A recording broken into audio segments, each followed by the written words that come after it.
Hello, children of God. How are you doing? I hope you all are fine and you all are keeping safe. My name is Effie Knight and I welcome you back to the CPA Shadrack show, the #1 online show that teaches you how to create and manage wealth. On today's episode, we have been graced by an amazing guest, and that is CPA Shadrack. He's going to talk to us about an important topic that has been an issue to us as a country, as a community, and also as individuals. Debt has been something that is close to impossible to live without. But today we are graced by a guest who's going to tell us how to actually live without debt and be completely free from stress of debts. And that is what we are going to talk about today. CPA Shadrack Adino, how are you doing? I'm blessed and highly favored of the Lord. I'm glad to see you today. Thank you. And more so the fact that we are going to tackle an important topic, and that is debts today. So CPA Shadrack, just as we begin, would you please tell us what debts are and how about debts? Yeah, and how do they come about? How do debts come about? Thank you for that very good question. Actually, debt simply refers to borrowing money that somebody takes to pay later on.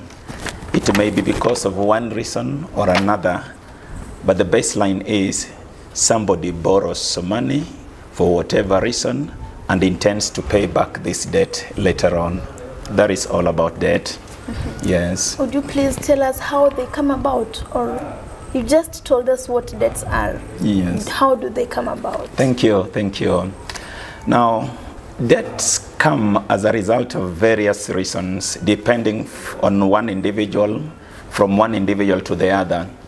Now, many people, in my own opinion, because of some need that they have, and they don't have ready money to cater for those needs, therefore they opt to go and borrow money so that they can finance the needs that they have now. It means somebody is not willing to wait, but decides that I must acquire this thing today. And therefore, he goes for that credit facility to enable him finance what he wants today, but for which he doesn't have ready cash to finance it. Wow. That is how debts come about. Wow. Thank you so much, CPA Shadrack. I started by saying debts are something that it's completely impossible for us to live without. Let me ask you, am I right? Is it possible for us to live without debts? Completely live without debts? My answer is yes. It is very possible to live without debt. Actually, it depends on somebody's mentality. Now, when you think you must get something now and you don't have money for it, is when you are going to go for debt. But if you are willing to wait until you accumulate the necessary resources, then yes, it is possible to live without debt. So your answer is yes, it is possible to live without debts. Wow, now you have said it is possible to live without debts. But there are people who are currently battling debts in every house, or almost in every household you go into. You will find one or two people battling debts. Mm-hmm. So what can you tell these people? How should they overcome this stress that comes with debts, now that you have told us we can completely live without debts? Thank you once again for that good question. Again, my emphasis is that as far as I am concerned, somebody takes a debt because he likes to take debt. And I have even said that debt is avoidable. Please allow me to explain how it is avoidable. Then we will go into how somebody can be debt-free. Okay. Now, debt is avoidable if, one, we've become contented with what we have at the moment. Now, this takes me to looking at the various types of debts. In fact, most of the debts that we have are domestic debts. And I call them domestic debts because we take debt to consume on our domestic budget. Now, For me to be able to take a domestic debt to consume on my domestic budget, it means I am saying my salary or my income is not enough to cater for my domestic needs. So once I have a mentality that my income cannot cater for my domestic needs, then I'm going to borrow a domestic debt to consume on my domestic needs. For example, a number of us go for debts to buy food. Surely, if I'm buying food on debt, it means I cannot be able to live within our means. So failure to live within our means is one of the greatest reasons why people go for domestic debts. The second reason is that I have seen my peer. My peer is owning a certain kind of car. So I want to be like my peer. So peer influence. So somebody goes to borrow money simply because he wants to live a life similar to that of his neighbor, similar to that of his friend, similar to that of his colleague at work, similar to that of his peer. So those are some of the things that push us into borrowing. But if we can decide to say that what I am earning is enough for me, then there is no reason why somebody should go for borrowing. However, now the question is, the reality of the life that we are living today is that people are overwhelmed with debt. Now the question is, how do we get out of this burden of debt? Yeah. Now I want to give two reasons or two ways of coming out of this burden of debt. Now, number one, agree that whatever you are earning is enough for you. Agree that whatever you are being paid is enough for you. In fact, this is what I normally tell people. God knows that that is your salary. God knows that that is your level of income. Whether you are formally employed or whether you are in an informal employment, God who created you knows that that is what you are getting. Therefore, what should you do? You don't blame God, but you become contented at that level of income. You say, God, thank you that this is what you have given to me. Therefore, let me live within that level of earnings. Once you've become contented with that level of earning, the next thing that you do is to budget so that your expenditure needs fit within that income. Once you have budgeted, my friend, the next thing to do is to stick to that budget. Within your budget, now I'm coming on how to be relieved of that burden of debt. Within that budget, put a portion for debt payment. Within the budget of your income, make sure there is a fraction that you are going to set aside for clearing your debt. Now, there are mainly two methods of debt settlement. Number one, there is a method called snowball method of debt settlement. In snowball method of debt settlement, you make a list of all your debts. Then among your debts, there will be big debts, there will be small debts. Therefore, what you do among your debts, pick the small debts, pick the small debts, then leave the big debts. Now, once you've picked the small debts, clear those small debts.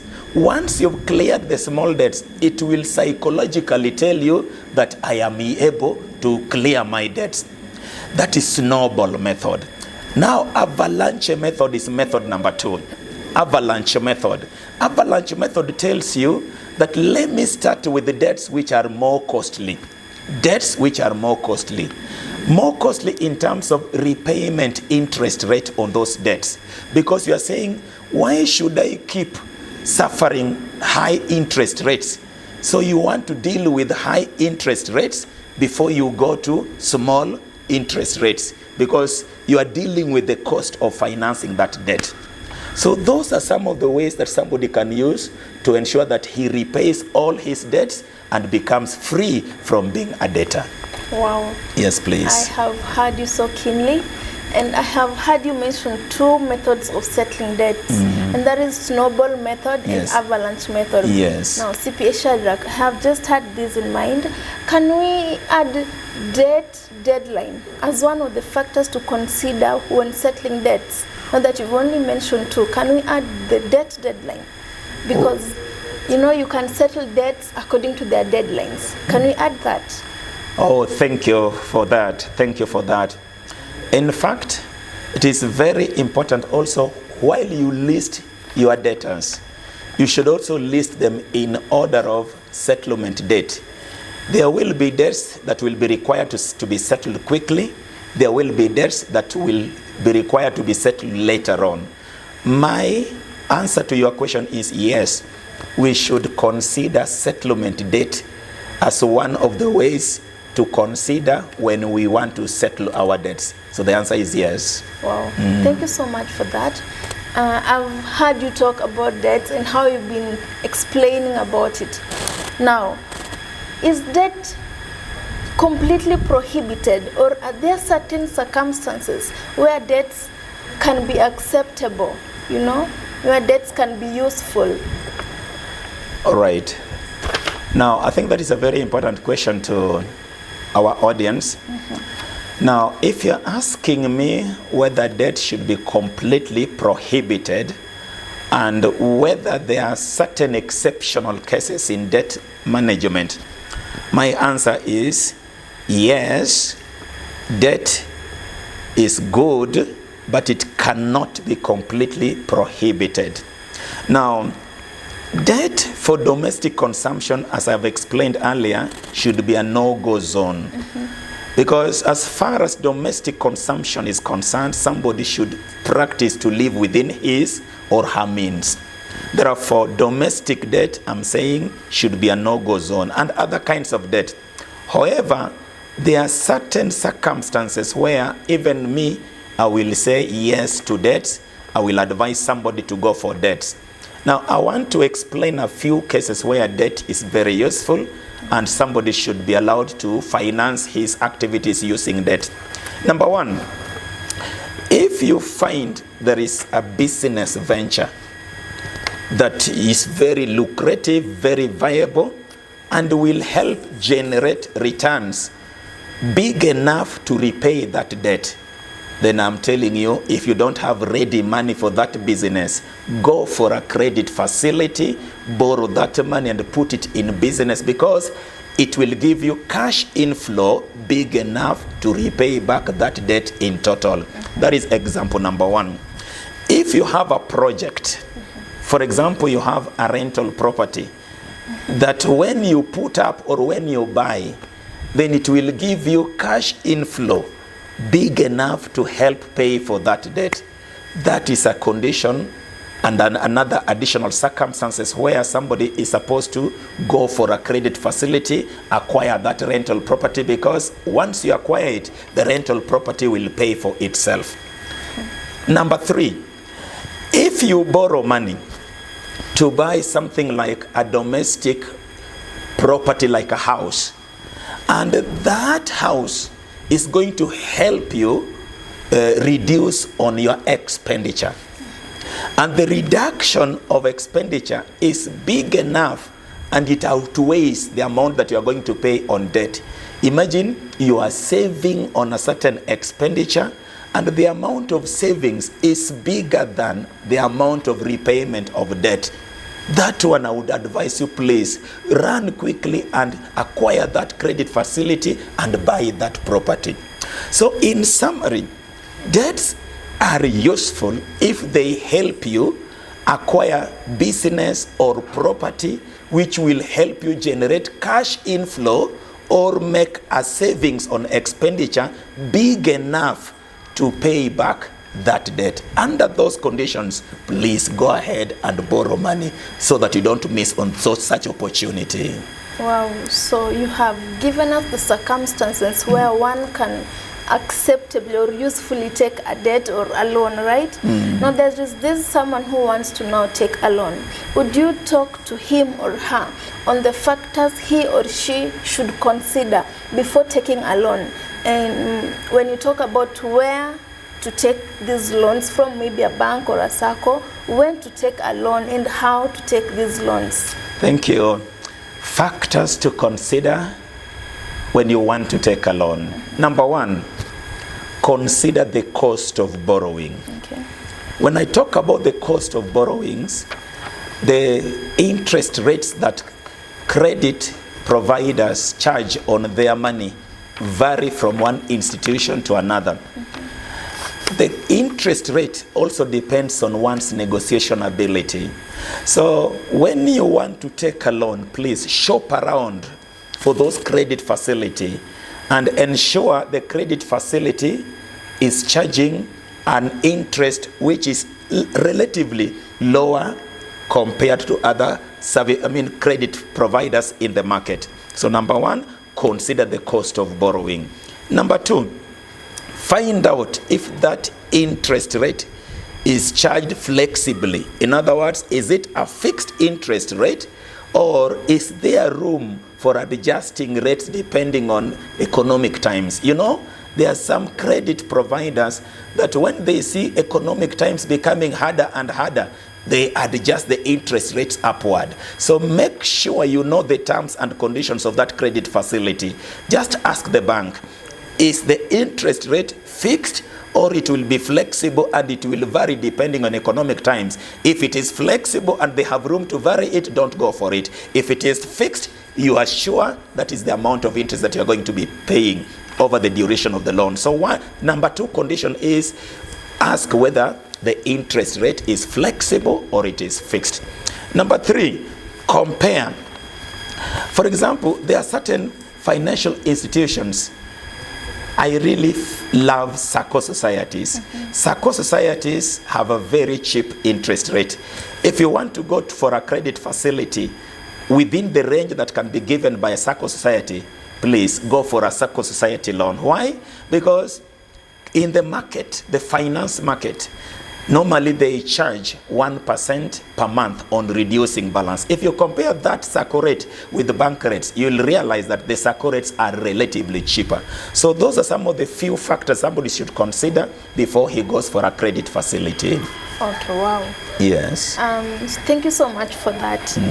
I want to just take you back to one of your previous lectures on your channel. Yes. Where you talked about feel-good loans. Yes. These are loans that someone takes so that they can feel the luxury from them.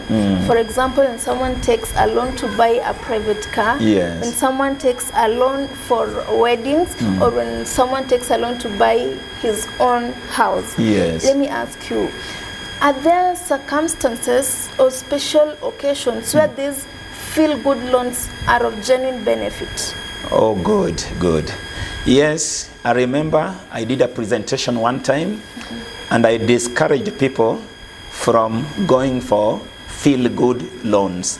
Actually, feel-good loans, I was describing them to mean loans that you take so that you belong to a certain status, loans that you take so that you just enjoy.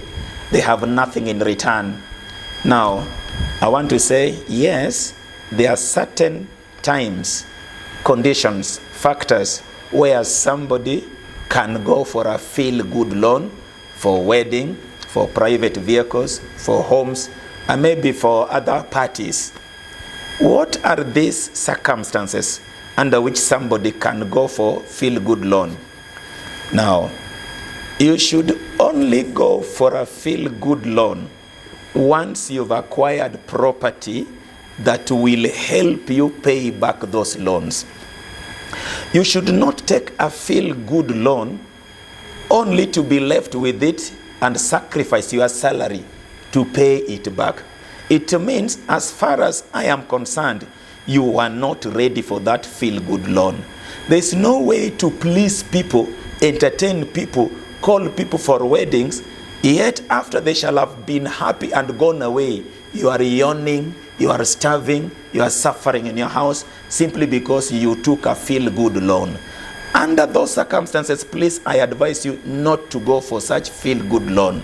But once you've acquired businesses, you've acquired property whose cash inflow are big enough to finance those feel-good loans, that is the time at which you're supposed to go for those feel-good loans. So what am I saying? As long as you have another source of income big enough to finance those feel-good loans, go ahead and take them. But if you don't have any source of funding, please avoid it. There is time for everything. Probably it is not yet your time to feel good. Wait for the right time. Don't go for that loan now. Wow. On the same note, you have just told us that these feel-good loans brings us more of liabilities than assets, if I refer back to your lecture, and as per how you have told us. Now, would you kindly tell the audience, because in your lecture as well, you were tackling something to do with the debt management, and you talked about something to do with liability and assets. Would you please tell the audience what these liabilities are, what assets are? Thank you.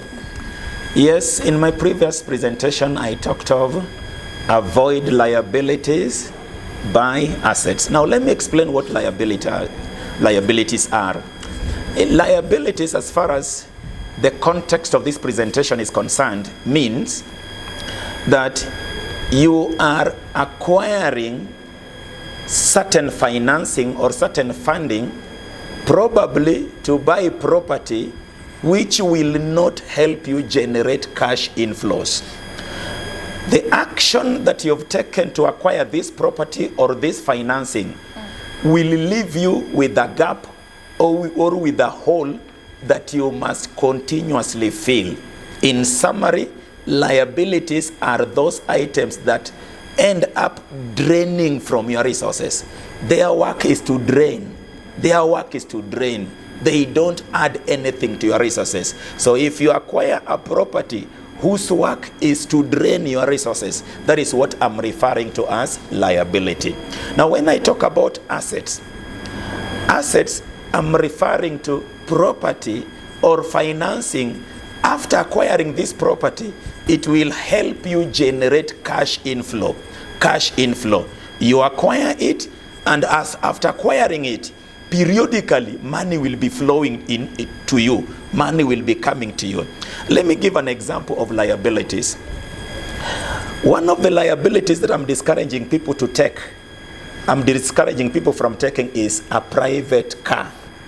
I'm considering a private car to be a liability, because when I look at a private car, surely you only take it to go places.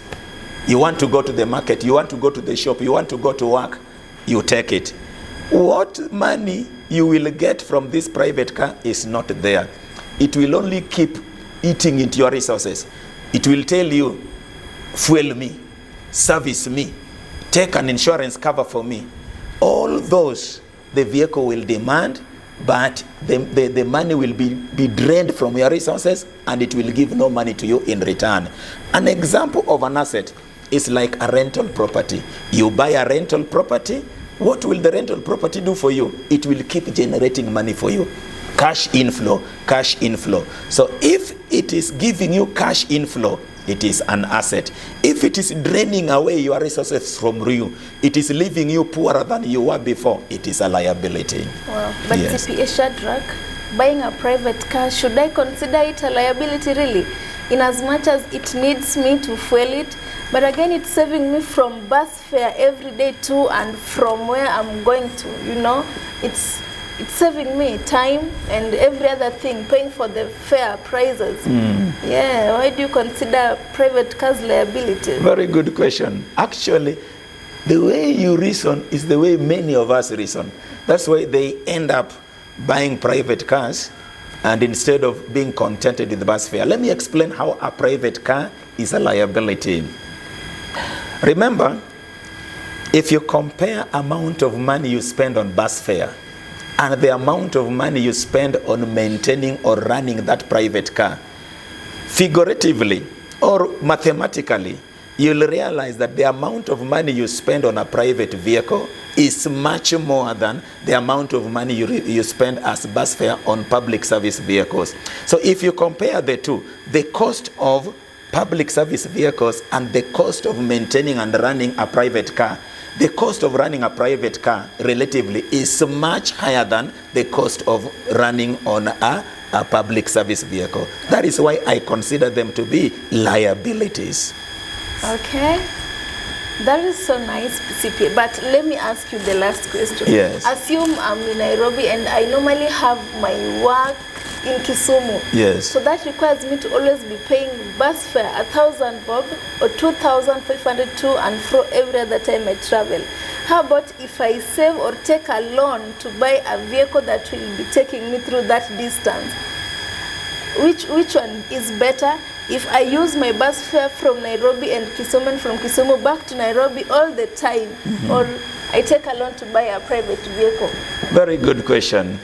If you compare the two, you will still go for a public service vehicle, because at the moment, fueling a vehicle from Nairobi to Kisumu and back costs relatively 10 to 15,000. Some vehicles, depending on their CC, they will take even 20,000 on fuel alone.